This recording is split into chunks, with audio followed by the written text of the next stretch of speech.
Hi friends, welcome back to Janu's gallery. ఇవాళ మన video వచ్చేసి ప్రీవియస్ వీడియోలోని మనము ఏదైతే కట్టు చెంగు లోపల ఉండే ప్లెయిన్ ఫ్యాబ్రిక్, అదే విధంగా పళ్ళు ఫ్యాబ్రిక్ని సెపరేట్ చేసుకున్నాం కదండి, వాటిని యూజ్ చేసుకొని నేనైతే ఇక్కడ 8 years బేబీకి ఫ్రాక్ అనేది స్టిచ్ చేస్తున్నాను. సో దీనికోసం లైనింగ్ ఫ్యాబ్రిక్ అనేది ఈ విధంగా తీసుకున్నానండి, పింక్ కలర్. అండ్ మనకి ఇక్కడ బాడీ పార్ట్ యొక్క లెంత్కి వచ్చేసరికి 13 inches తీసుకున్నాము. And shoulder part, neck and shoulder కలిపి 5.5 inchesకి ఇక్కడ చూపిస్తున్న విధంగా మార్కింగ్ చేసుకున్నానండి. అదేవిధంగా ఆర్మ్ డౌన్ కూడా 5.5 inchesకి మార్కింగ్ చేసుకుని టోటల్గా నేను బాడీ లూజ్ అయితే 10 inches తీసుకుంటున్నాను. మనకు అంత అవసరం లేదు కానండి, కొంచెం నేను ఎక్సెస్గానే తీసుకుంటున్నాను, ఖర్చులు అవి కూడా. చూసారు కదండి, ఈ విధంగా బాడీ లూజ్ 10 inches అండ్ ఇక్కడ 1 inchకి ఆర్మ్ రౌండ్ మార్క్ చేసుకోవడం కోసం 1 inch ఈ విధంగా మార్కింగ్ అనేది చేసుకుంటున్నాము. ఇప్పుడు దీన్ని మనము లైనింగ్ని అయితే ఫస్ట్ కట్ చేసుకుంటాము. చూసారు కదండి, నెక్ విడ్త్కి వచ్చేసరికి నేను 2 inchesకి మార్క్ చేసుకుంటున్నాను. అది వచ్చేసి మనము బాడీ పార్ట్ స్టిచ్ చేసుకునేటప్పుడు మనం కట్ చేసుకుంటే నీట్గా ఉంటుంది. చూసారు కదా, ఈ విధంగా నేనైతే బాడీ పార్ట్ ఇది 4 foldings పై వేసుకున్నానండి లైనింగ్ ఫ్యాబ్రిక్ని. 4 foldings, open and opposite direction and closed and అనేది నా సైడ్ ఉండేటట్లుగా. చూసారు కదండి, front and back side body part cutting అయితే స్టిచ్చింగ్ అయిపోయింది. నెక్స్ట్ ఇప్పుడు దీనిని మనం మెయిన్ ఫ్యాబ్రిక్ పై వేసుకుని కట్ చేసుకోవాలి. సో మెయిన్ ఫ్యాబ్రిక్ని ఈ విధంగా అడ్జస్ట్ చేసుకుని నేను 4 folds పై వేసుకున్నాను. ఈ బార్డర్ డిజైన్ అనేది నాకు like body part hip part దగ్గర వచ్చేసేటట్లుగా ప్లేస్ చేసుకుని ఈ విధంగా లైనింగ్ ఫ్యాబ్రిక్ని పైన ప్లేస్ చేసుకుని నేనైతే మెయిన్ ఫ్యాబ్రిక్ని కూడా కట్ చేసేసుకుంటున్నానండి. చూసారు కదా, మెయిన్ ఫ్యాబ్రిక్ కూడా ఈ విధంగా ప్లేస్ చేసుకుని కట్ చేసుకున్నాక మనకు front and back side body parts అనేది కటింగ్ అనేది అయిపోయింది. ఈ విధంగా మెయిన్ ఫ్యాబ్రిక్ కూడా కట్ చేసేసుకున్న తర్వాత ఇప్పుడు హ్యాండ్స్ పార్ట్ అండి. నేనైతే ఇక్కడ హ్యాండ్స్కి లైనింగ్ అది ఏం వేయట్లేదు, సో డైరెక్ట్గా మెయిన్ ఫ్యాబ్రిక్నే కట్ చేసుకుంటున్నాను. సో ఈ మెయిన్ ఫ్యాబ్రిక్ కటింగ్ కోసం నాకైతే హ్యాండ్ యొక్క లెంత్కి వచ్చేసరికి 8 inches కావాలి.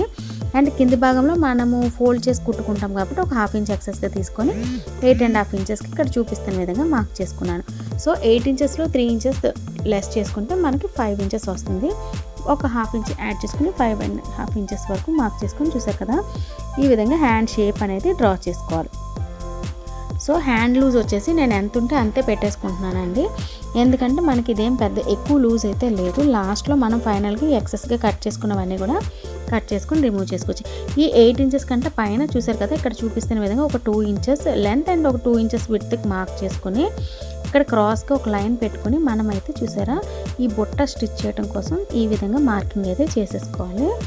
నేనైతే చిన్ని పఫ్ పెడుతున్నానండి ఈ హ్యాండ్కి, సో దానికోసం అని చెప్పేసి ఈ 2 inches ఎక్సెస్గా మార్కింగ్ చేసుకొని కటింగ్ అయితే చేసుకుంటున్నాను. సో హ్యాండ్ కటింగ్ మీకు అర్థమైందని అనుకుంటున్నానండి. మీకు ఈ వీడియోలో ఎక్కడైనా ఏమైనా డౌట్స్ ఉంటే నాకు కమెంట్స్లో అడిగితే నేను 100% మీకు రిప్లై అయితే ఇస్తాను. చూసారు కదా, ఈ విధంగా హ్యాండ్ కటింగ్ కూడా చేసేసుకున్నాము. ఇప్పుడు మనం చూసారా, మనం ఈ పైది వచ్చేసి పఫ్ పెట్టడం కోసమని ఎక్సెస్గా కట్ చేసుకున్నాము. మీకు ఒకవేళ అది గుర్తుండాలి అంటే అక్కడికి ఒక చిన్న మార్కింగ్లా పెట్టుకొని కటింగ్ చేసుకోవచ్చు. అండ్ ఇది వచ్చేసి కిందన మనకి ఏదైతే ఫ్రిల్స్ పార్ట్ ఉంటుందో దానికి వచ్చేసి నేను ఈ విధంగా ప్లెయిన్ ఫ్యాబ్రిక్ యూజ్ చేస్తున్నానండి, కట్టు చెంగులోది. అండ్ మోర్ ఓవర్ దీనికైతే నేను చిన్ని బార్డర్ కూడా స్టిచ్ చేశాను. మిగిలిన ఫ్యాబ్రిక్ ఏదైతే ఉందో, పళ్ళు పార్ట్లో మనకు మిగిలిన ఫ్యాబ్రిక్ ఏదైతే ఉందో అది దీనికి కింది భాగంలో జస్ట్ ఒక 2 inches లైక్ 2000 మందంలో నేనైతే అది కూడా స్టిచ్ చేసుకున్నానండి. అది మీకు లాస్ట్లో చూపిస్తాను. లైనింగ్ అయితే నా దగ్గర ఇంట్లో ఉండే బ్లౌజ్ పీస్నే యూటిలైజ్ చేసుకున్నాను దీనికోసం. చూసారు కదా, ఈ విధంగా మనం body part and main fabric and lining fabric ఒకదానిపైన ఒక ప్లేస్ చేసుకుని 2 inches నెక్ విడ్త్, అదేవిధంగా 3 inches వరకు 3.5 inches వరకు నెక్ డౌన్ మార్క్ చేసుకుని మనకు కావాల్సిన షేప్ అనేది డ్రా చేసుకుంటాం. నేనైతే ఇక్కడ ఈ షేప్ డ్రా చేసుకున్నానండి నెక్ అయితే ఈ మోడల్ స్టిచ్ చేయడం కోసం.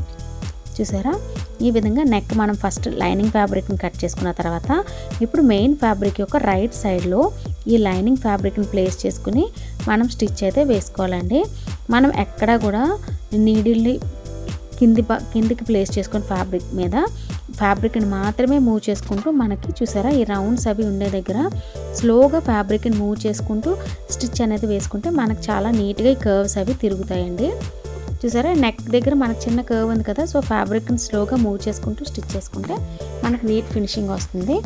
ఈ విధంగా స్టిచ్ వేసేసుకున్న తర్వాత ఈ ఎక్సెస్ ఫ్యాబ్రిక్ ఏదైతే ఉందో దానిని మనం కట్ చేసేసుకొని రిమూవ్ చేసుకోవాలి. ఇలా కట్ చేసుకున్న తర్వాత ఈ రౌండ్స్ ఉండే దగ్గర మనమైతే ఈ విధంగా కట్స్ ఇవ్వాలండి. ఇలా కట్స్ ఇవ్వటం వల్ల ఏంటంటే మనకు ఫినిషింగ్ అనేది నీట్గా వస్తుంది. మీరు ఇంకా main fabric and lining fabric మధ్యలో ఒక బక్రం షీట్ ఉండేటట్లుగా స్టిచ్ చేసుకుంటే నెక్ అనేది ఇంకొంచెం స్టిఫ్గా ఉంటుందండి. ఫినిషింగ్ చాలా బాగుంటుంది. బట్ నేనంటే ఏంటంటే సింపుల్గా ఇంట్లోకి అని చెప్పేసి అని ఈ విధంగా స్టిచ్చింగ్ అయితే చేసేస్తున్నాను. చూసారు కదండి. ఇప్పుడు మనం ఎక్స్ట్రీమ్ ఎండ్కి ఒక స్టిచ్ అయితే వేసుకోవాలి. ఈ స్టిచ్ వేసుకున్నప్పుడు కూడా చాలా స్లోగా నీట్గా వేసుకుంటే చాలా నీట్గా వస్తుందండి ఫినిషింగ్. మన పిల్లలకి ఏంటంటే మనం ఇంట్లో ఉండే ఓల్డ్ శారీస్ని ఈ విధంగా రీయూజ్ చేసుకొని ఫస్ట్ ప్రాక్టీస్ చేసుకుంటే మనకు చాలా నీట్గా స్టిచ్చింగ్ అనేది వచ్చేసిన తర్వాత మన మెయిన్ ఫ్యాబ్రిక్స్ కొంచెం లైక్ మంచి ఫ్యాబ్రిక్స్ కాస్ట్లీగా ఉండే వాటి మీద ట్రై చేసుకోవచ్చు. చూసారు కదండి మనకు నెక్ షేప్ ఎంత నీట్ అండ్ పర్ఫెక్ట్గా వచ్చిందో. ఇప్పుడు నేనైతే డాట్స్ వేసుకుంటానండి. నెక్స్ట్ డాట్స్ కంటే ముందు ఏంటంటే ఫ్రాక్కి చిన్న షేప్ రావడం కోసం ఈ విధంగా ఎగ్జాక్ట్గా హాఫ్కి ఫోల్డింగ్ చేసుకొని చూసారు కదా 1.5 ఇంచెస్కి ఇలా మార్కింగ్ పెట్టుకొని లైట్గా ఇలా క్రాస్గా మార్క్ చేసుకున్నాను. నెక్స్ట్ ఇప్పుడు ఇక్కడ మనకుండే ఎక్సెస్ ఫ్యాబ్రిక్ అంతటిని కూడా మనం లెవెల్ చేసుకొని కటింగ్ అయితే చేసేసుకోవాలి. ఈ ఎక్సెస్ ఫ్యాబ్రిక్ అంతా కూడా లైనింగ్ కంటే మెయిన్ ఫ్యాబ్రిక్ మనం కొంచెం ఎక్సెస్గానే కట్ చేసుకుంటాం కదండి. సో ఆ పార్ట్ అంతటిని కూడా ఇక్కడ చూపిస్తున్న విధంగా మనం అయితే లెవెల్ చేసేసుకోవాలి. మీకు ఈ వీడియోలో ఎక్కడైనా ఏమైనా డౌట్స్ ఉంటే నా కమెంట్స్లో అడగండి, నేను 100% మీకు రిప్లై అయితే ఇస్తాను. చూసారు కదా షోల్డర్ పార్ట్ని ఎగ్జాక్ట్గా హాఫ్కి ఫోల్డింగ్ చేసుకొని నేనైతే ఇక్కడ ఒక 4 ఇంచెస్ హైట్ ఉండేటట్లుగా ఈ విధంగా డాట్స్ అయితే వేసుకుంటున్నానండి. ఎప్పుడు కూడా ఫ్రాక్స్కి మనము ఈ డాట్స్ ఎంత నీట్గా వేసుకుంటే మనకి ఫ్రాక్ షేప్ అనేది అంత నీట్గా వస్తుంది. అండ్ మీలో ఎవరైనా మన ఛానల్ని ఫస్ట్ టైం చూసినట్లయితే ఛానల్ని సబ్స్క్రైబ్ చేయండి, వీడియోస్ని లైక్ చేయండి, మీ ఫ్యామిలీ అండ్ ఫ్రెండ్స్తో షేర్ చేయటం మాత్రం అస్సలు మర్చిపోకండి.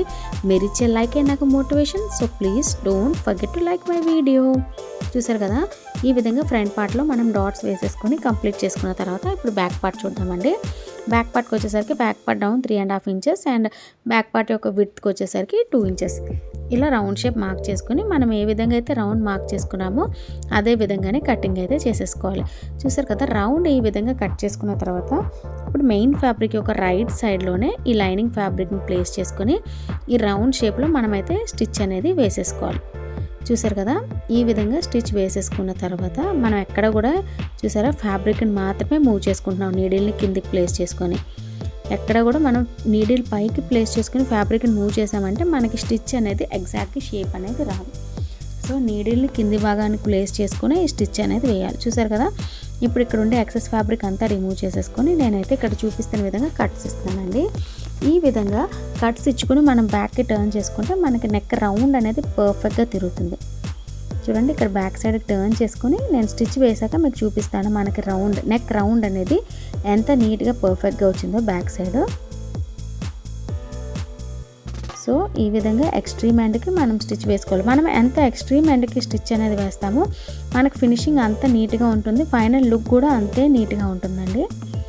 చూసారా ఈ విధంగా ఎక్స్ట్రీమ్ ఎండ్కి ఒక స్టిచ్ వేసుకున్న తర్వాత మనకి రౌండ్ ఎంత నీట్గా వచ్చిందో.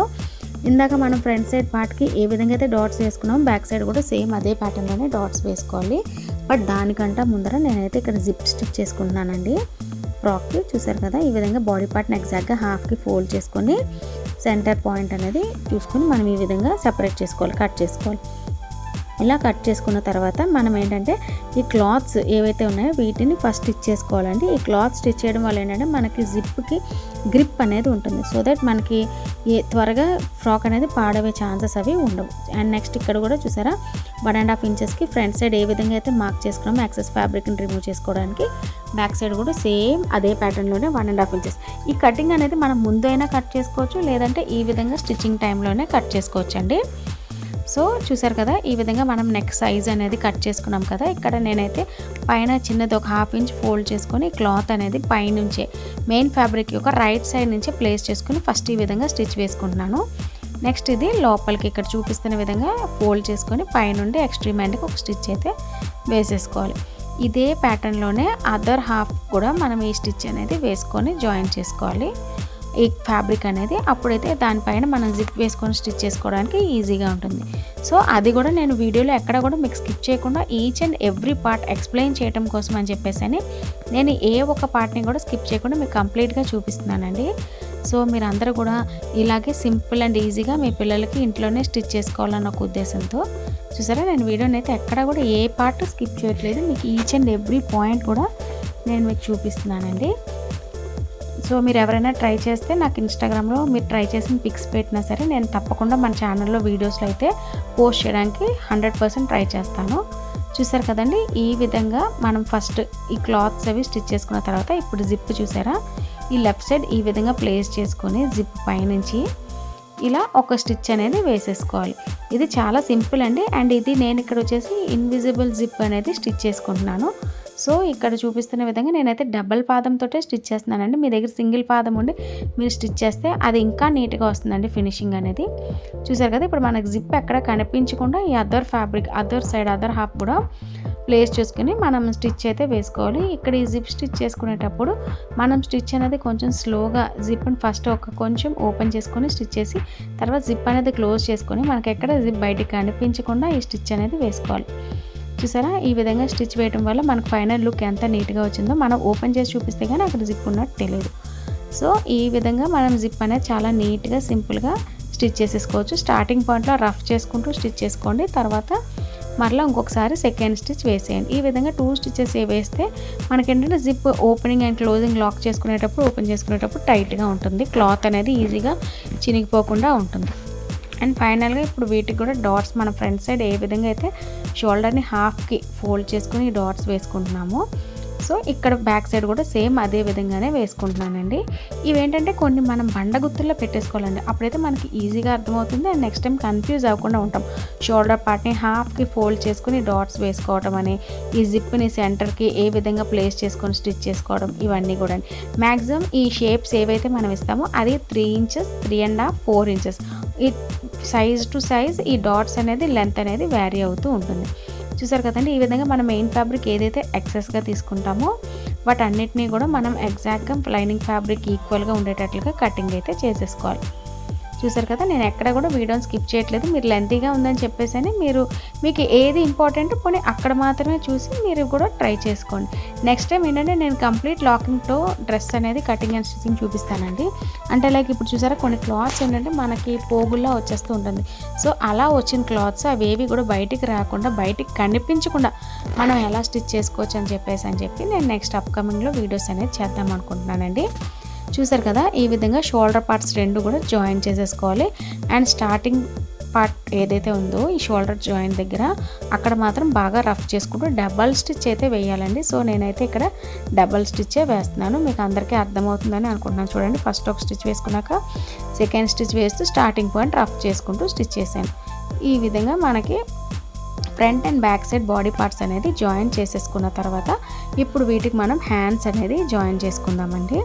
సో హ్యాండ్స్ జాయిన్ చేసుకోవడం కోసం నేను ముందుగా హ్యాండ్స్ కింది భాగంలో ఇక్కడ చూపిస్తున్న విధంగా డబల్ ఫోల్డింగ్ అనేది చేసుకొని స్టిచ్ అయితే వేస్తున్నాను. ఇది కూడా ఎక్కువ ఏం ఫ్యాబ్రిక్ ఫోల్డ్ చేయట్లేదండి, నేను జస్ట్ ఒక 1/2 ఇంచ్ క్లాత్ని డబల్ ఫోల్డ్ చేసుకుంటే 1/2 ఇంచ్ అవుతుంది కదండి, దానినే ఇక్కడ చూపిస్తున్న విధంగా స్టిచ్ అయితే వేసుకుంటున్నాను. ఇదే ప్యాటర్న్లోనే బోత్ ద హ్యాండ్స్కి మనం డబల్ ఫోల్డ్ చేసుకుంటూ ఈ కింది భాగం స్టిచ్ అయితే చేసేసుకోవాలి. చూసారు కదా, 2 హ్యాండ్స్ని కూడా నేను ఈ విధంగా స్టిచ్ చేసేసుకుంటున్నాను. స్టిచ్ చేసుకున్న తర్వాత వీటిని మనం మెయిన్ ఫ్యాబ్రిక్కి ఏ విధంగా జాయిన్ చేస్తామనేది కూడా మీకు చూపిస్తాను. చూడండి, మెయిన్ ఫ్యాబ్రిక్ రైట్ సైడ్లో ఈ హ్యాండ్ యొక్క రైట్ సైడ్ కూడా మెయిన్ ఫ్యాబ్రిక్ సైడే ప్లేస్ అయ్యేటట్లుగా పెట్టుకుని మనం ఈ జాయిన్ చేసుకుంటూ రావాలి. ఈ విధంగా జాయిన్ చేసుకుంటూ చూసారు కదా, ఇక్కడ చూపిస్తున్న విధంగా జాయిన్ చేసుకుంటూ మనం ఆల్రెడీ మార్కింగ్ ఎక్కడికైతే పెట్టుకున్నామో లైక్ మనకి పఫ్ ఏ పాయింట్ నుంచి స్టార్టింగ్ కావాలో సో అక్కడ నుండి అయితే చిన్నగా ఫ్రిల్స్ పెట్టుకుంటూ స్టిచ్ అనేది వేయాలండి. ఈ ఫ్రిల్స్ ఎంత చిన్నగా పెట్టుకుంటే అంత బాగుంటుంది. So each side minimum 3 frills వచ్చేటట్లుగా చూసుకోండి. ఇక్కడ నేను చూపిస్తున్న విధంగా చూసారు కదా, చాలా చిన్న ఫ్రిల్స్ అయితే పెట్టుకుంటున్నాను. సో ఒకటి వచ్చేసి నా డైరెక్షన్లో పెట్టుకుంటే frill and other half side opposite డైరెక్షన్లో ఉండేటట్లుగా ఈ ఫ్రిల్స్ని పెట్టుకోవాలండి. చూసారు కదా, ఇక్కడ చూపిస్తున్న విధంగా ఆపోజిట్ డైరెక్షన్లో ఫ్రిల్ పెట్టుకుని రిమైనింగ్ అదర్ పార్ట్ హ్యాండ్ మొత్తం కూడా జాయిన్ చేసేసుకున్నాను బాడీ పార్ట్కి. ఈ విధంగా జాయిన్ చేసేసుకున్న తర్వాత సెకండ్ స్టిచ్ కూడా కంపల్సరీగా వేయాలండి. సో ఇక్కడ నేను అదే చేస్తున్నాను. సెకండ్ స్టిచ్ కూడా మొత్తం కూడా వేసేసుకున్న తర్వాత పఫ్ అనేది మనకి ఎలా వచ్చింది అని చెప్పేసి మీకు ఇక్కడ చూపిస్తానండి. నేనైతే వీడియోని ఎక్కడా కూడా ఏమీ స్కిప్ చేయట్లేదు, సో దట్ మీకు ఈచ్ అండ్ ఎవ్రీథింగ్ మీకు అర్థమవుతుందని చెప్పేసానే. చూసారు కదా, వన్ సైడ్ ఏ విధంగా అయితే 2 కలిపి జాయిన్ చేసుకున్నాము అదర్ సైడ్ హ్యాండ్ ఫ్యాబ్రిక్ కూడా జాయిన్ చేసుకొని ఫ్రిల్ అనేది నా సైడ్ పెట్టుకుంటున్నాను ఫస్ట్ డైరెక్షన్. అండ్ చూసారా ఫస్ట్ 3 నా సైడ్ పెట్టుకున్నాం కదండి, చిన్ని గ్యాప్ ఇచ్చి నెక్స్ట్ 3 కూడా ఆపోజిట్ డైరెక్షన్లో ఇక్కడ చూపిస్తున్న విధంగా ఫ్రిల్ పెట్టుకుని రిమైనింగ్ హాఫ్ని కూడా మనం జాయిన్ చేసేసుకోవాలి. ఈ విధంగా జాయిన్ చేసుకున్న తర్వాత అదర్ పార్ట్లో కూడా మనము డబల్ స్టిచ్ వేసేసుకోవాలి. సో ఇక్కడ కూడా నేను అదే సెకండ్ స్టిచ్చే వేసేస్తున్నాను. ఫైనల్గా చూసారు కదండి మనకి పఫ్ ఎంత బాగా లేచినట్టు వచ్చిందో. సో ఈ పఫ్ స్టిచ్చింగ్ అయిపోయిన తర్వాత నెక్స్ట్ ఇప్పుడు నేనైతే ఈ బాడీ పార్ట్ ఏదైతే ఉందో, కిందని ఫ్యాబ్రిక్ మనం ఫ్రిల్స్ పార్ట్ ఏదైతే ఉందో దానిని 2 హాఫ్స్గా డివైడ్ చేసుకుంటున్నానండి. 2 హాఫ్స్గా డివైడ్ చేసుకొని ఈ విధంగా ఎందుకు సపరేట్ చేసుకుంటున్నానంటే ఫ్రంట్ పార్ట్ ఫ్రిల్స్ పార్ట్ వచ్చి front side and back side frills part వచ్చేసి బ్యాక్ సైడ్ జాయిన్ చేసుకోవడం కోసం. చూసారు కదండి ఇక్కడ మెయిన్ ఫ్యాబ్రిక్ యొక్క రైట్ సైడ్ అనేది ఈ విధంగా ఒక చిన్న మార్కింగ్ పెట్టుకుంటున్నాను. ఎందుకంటే ఇది కొంచెం షిమ్మరీగా ఉంది క్లాత్, ఏది రైట్ అండ్ రాంగ్ సైడ్ అని గెస్ చేయలేకపోతున్నాను. సో చూసారు కదండి లైనింగ్ అండ్ మెయిన్ ఫ్యాబ్రిక్ రెండు కలిపి ఏదర్ జాయిన్ చేసుకున్న తర్వాత అయినా ఈ స్టిచ్ వేసుకోవచ్చు, లేదంటే క్లాత్ కొంచెం మూవబుల్ అవ్వకపోతే ఇక్కడ చూపిస్తున్న విధంగా నేనైతే ఇక్కడ బాక్స్ ప్లీట్ స్టిచ్ చేస్తున్నానండి. ఒక ప్లీట్ అనేది మన డైరెక్షన్లో ఉంటే సెకండ్ ప్లీట్ అనేది ఆపోజిట్ డైరెక్షన్లో పెట్టుకోవాలి. చూసారు కదండి ఈ విధంగా బాక్స్ ప్లీట్స్ అనేవి నేను చిన్నగా 1 ఇంచ్ డిఫరెన్స్ బాక్స్ ప్లీట్స్ అయితే పెట్టుకుంటున్నానండి. చూసారు కదా 1 ఇంచ్ బాక్స్ ప్లీట్ ఒకటి వచ్చేసి మన డైరెక్షన్లో ఉంటే అదర్ ప్లీట్ వచ్చేసి ఆపోజిట్ డైరెక్షన్లో రావాలి. సో ఈ విధంగా ఫ్రిల్స్ పెట్టుకుంటూ స్టిచ్ వేస్తే మనకి బాక్స్ షేప్లో వస్తుంది. చూసారు కదా సో అందుకోసమనే వీటిని బాక్స్ ప్లీట్స్ అంటారండి. ఈ విధంగా బాక్స్ ప్లీట్స్ ఇక్కడ క్లియర్గా కనిపిస్తుందని అనుకుంటున్నాను. ఈ విధంగా ఫ్రిల్స్ అనేవి నీట్గా అడ్జస్ట్ చేసుకుంటూ మనం స్టిచ్ చేసేసుకున్న తర్వాత ఫస్ట్ 1 సైడ్ స్టిచ్ చేసుకుంటామండి ఫ్రంట్ సైడ్, తర్వాత బ్యాక్ సైడ్ స్టిచ్ చేసుకుంటాము. ఈ విధంగా ఫ్రంట్ పార్ట్ ఫ్రంట్కి, బ్యాక్ పార్ట్ బ్యాక్కి జాయిన్ చేసుకుని సైడ్ జాయిన్ చేసుకుంటే బాగుంటుంది. కొంతమంది ఏంటంటే బాడీ పార్ట్కి స్టిచ్ చేసుకుని 1 సైడ్ బాడీ పార్ట్ జాయిన్ చేసుకొని మొత్తం ఈ ఫ్రిల్స్ అంతా కూడా ఫ్రాక్ చుట్టూరా పెడతారు. మీరు ఏ ప్యాటర్న్ ఈజీగా మీకు కన్వీనియంట్ అనిపిస్తే అదే ప్యాటర్న్లోనే మీరు స్టిచ్ అయితే వేసుకోవచ్చు. ఇక్కడ నేను చూసారు కదండి మళ్ళీ అదే బాక్స్ ప్లీట్స్ పైనే సెకండ్ స్టిచ్ వేసుకుంటున్నాను. సో దట్ మనకి ఏంటంటే కుట్లు అవి కూడా ఈజీగా ఊడిపోకుండా ఉంటాయి. చూసారా ఈ విధంగా స్టిచ్ వేసేసుకున్న తర్వాత ఇప్పుడు రైట్ సైడ్కి టర్న్ చేసుకుని ఎగ్జాక్ట్గా సెంటర్ పాయింట్లో ఈ box pleats and maroon colour cloth body part రెండింటికి కూడా ఎగ్జాక్ట్గా సెంటర్లో ఈ విధంగా ఒక స్టిచ్ అనేది వేసుకుంటే మనకేంటంటే ప్లీట్స్ పైకి తేలినట్టు లేకుండా ఉగ్గులు అవి ఏమీ లేకుండా ఫినిషింగ్ అనేది చాలా అంటే చాలా నీట్గా వస్తుందండి. సో దానికోసమే చూసారు కదా ఈ విధంగా పైనుండి కూడా నేనైతే స్టిచ్ వేసేసుకుంటున్నాను. సో ఇప్పుడు మనం ఫ్రంట్ సైడ్ ఏ విధంగా అయితే బాక్స్ ప్లీట్స్ అరేంజ్ చేసుకుని స్టిచ్ వేసుకున్నామో అదే ప్యాటర్న్లోనే నేను బ్యాక్ సైడ్ కూడా చూసారు కదా మీకు ఎక్కడ కూడా వీడియోని నేను స్కిప్ చేయట్లేదు. అండ్ మొత్తం కూడా నేను ఏ విధంగా స్టిచ్ చేశాను అనేది కొంచెం ఫాస్ట్ ఫార్వర్డ్లో పెట్టుకొని ఇక్కడ చూపించాను. సో వీడియోని లైక్ చేయడం మర్చిపోకండి, మీ ఫ్యామిలీ అండ్ ఫ్రెండ్స్తో షేర్ చేసుకోండి. ఈ వీడియో ఎవరికైనా యూస్ఫుల్ అవుతుందంటే వాళ్ళకి కూడా తప్పకుండా ఈ వీడియోని షేర్ చేయండి. మీరు ఇచ్చే లైకే నాకు motivation. So please don't forget to like my video and me valuable feedback అంతా కూడా నాకు కమెంట్స్లో చెప్తారని నేను తప్పకుండా ఆశిస్తున్నాను. మీరు ఎవరైనా ఈ ఫ్రాకింగ్ అని ట్రై చేస్తే నాకు ఇన్స్టాలో పోస్ట్ చేస్తే నేను తప్పకుండా ఆ పిక్స్ అయితే యూట్యూబ్లో అప్లోడ్ చేస్తానండి. చూసారు కదా ఈ విధంగా డబల్ స్టిచ్ బాక్స్ ప్లీట్స్ వేసేసుకున్న తర్వాత మళ్ళీ పైనుండి కూడా నేను ఒక స్టిచ్ వేస్తున్నాను. నాకు ఇక్కడ టోటల్ హ్యాండ్ లూజ్ వచ్చేసి 5.5 ఇంచెస్ కావాలి. అదేవిధంగా ఆర్మ్ డౌన్కి వచ్చేసరికి ఒక 2 ఇంచెస్ ఎక్సెస్ పెట్టుకుని 7.5 ఇంచెస్కి. చూసారు కదా ఈ విధంగా మనం హ్యాండ్ లూజ్ దగ్గర డబల్ స్టిచ్ స్టార్టింగ్ పాయింట్ ఎప్పుడు కూడా రఫ్ చేసుకుంటూ స్టిచ్ వేసుకొని ఇక్కడ లైట్గా షేప్ డ్రా చేసుకొని ఆ షేప్ ప్రకారంగానే బాడీ పార్ట్ సైడ్స్ అనేవి నేను ఇక్కడ జాయిన్ చేస్తున్నాను. ఈ విధంగా ఈ సైడ్ జాయింట్స్ అనేది మనం లైట్గా షేప్ ఇస్తూ చూసారు కదండి బాడీ పార్ట్ వరకే షేప్ ఇచ్చుకుంటూ నెక్స్ట్ కింది ఫ్రిల్స్ భాగంలోనే వచ్చేసి ఎక్స్ట్రీమ్ ఎండ్కి లైక్ 1 ఇంచ్ ఫ్యాబ్రిక్ మనం చివరికి ఖర్చులు ఉండేటట్లుగా ఉంచుకొని మిగతా ఫ్యాబ్రిక్ని అంతా కూడా ఇక్కడ నేను లైనింగ్ అండ్ మెయిన్ ఫ్యాబ్రిక్ రెండు కూడా కలిపి జాయింట్స్ అయితే చేసేసుకుంటున్నానండి. ఇక్కడ ఈ సైడ్ జాయింట్స్ చేసేసుకున్న తర్వాత నేనైతే ఇక్కడ కిందన ఫ్రిల్స్ భాగానికి చిన్నగా పైపింగ్ పెట్టానండి. లైక్ బాడీ పార్ట్కి యూజ్ చేసాం కదండి పళ్ళు పార్ట్లోది, దానినే ఒక 2 వేళ్ళు మందం లైక్ 2 ఇంచెస్ 1 ఇంచ్ విడ్త్లో నేనైతే బార్డర్ స్టిచ్ చేసుకున్నాను. బట్ ఆ వీడియో క్లిప్ అయితే మనకి ఇక్కడ ఈ వీడియోలో మిస్ అయింది. బట్ అది ఎలా స్టిచ్ చేశాను ఏంటి అని కంప్లీట్గా ఫ్రాక్ రెడీ అయ్యాక పాపకు వేసాక కూడా నేనైతే కొన్ని పిక్స్ అయితే యాడ్ చేశానండి. మనం ఫస్ట్ 1 సైడ్ ఏ విధంగా అయితే సైడ్ జాయింట్స్ హ్యాండ్ దగ్గర జాయిన్ చేసుకొని ఆర్మ్ లూజ్ అది మార్కింగ్ చేసుకొని లైట్గా షేప్ ఇస్తూ ఏ విధంగా అయితే 1 సైడ్ స్టిచ్ చేసుకున్నామో అదర్ ఎండ్లో కూడా సేమ్ అదే ప్యాటర్న్లోనే నేనైతే ఇక్కడ స్టిచ్ అనేది వేస్తున్నానండి. మీకు ఈ వీడియో కంప్లీట్గా అర్థమైందని అనుకుంటున్నాను. సో అర్థమైతే మీకు ఎలా ఉంది ఏంటి అని చెప్పేసి మీరు కూడా ట్రై చేస్తే ఎలా వచ్చింది ఏంటి అనేది కూడా నా కామెంట్ సెక్షన్లో మీ ఒపీనియన్, మీ వాల్యుయబుల్ ఫీడ్బ్యాక్ ఇవ్వడం మాత్రం అస్సలు మర్చిపోకండి. ఈ విధంగా స్టిచ్ వేసేసుకున్న తర్వాత డబల్ స్టిచ్ అదే పక్కన ఖర్చుల కోసం అని చెప్పేసి ఒక పాదం మందంతో నేను మరలా సెకండ్ స్టిచ్ కూడా వేస్తున్నానండి. ఇదే విధంగా బోత్ ద సైడ్ స్టిచెస్ వేసుకున్నాక ఫైనల్గా మనకు ఫ్రాక్ అయితే ఇలా రెడీ అయింది. చూసారు కదండి, కిందనే నేను 1 ఇంచ్ విడ్త్తో నాకు ఫ్యాబ్రిక్ చాలా తక్కువగా మిగిలింది. సో దానినే ఇక్కడ చూపిస్తున్న విధంగా అడ్జస్ట్ చేసుకొని కిందనే బార్డర్ అయితే స్టిచ్ చేశాను. లాస్ట్ వరకు స్కిప్ చేయకుండా చూసిన ప్రతి ఒక్కరికి కూడా థ్యాంక్ యూ సో మచ్.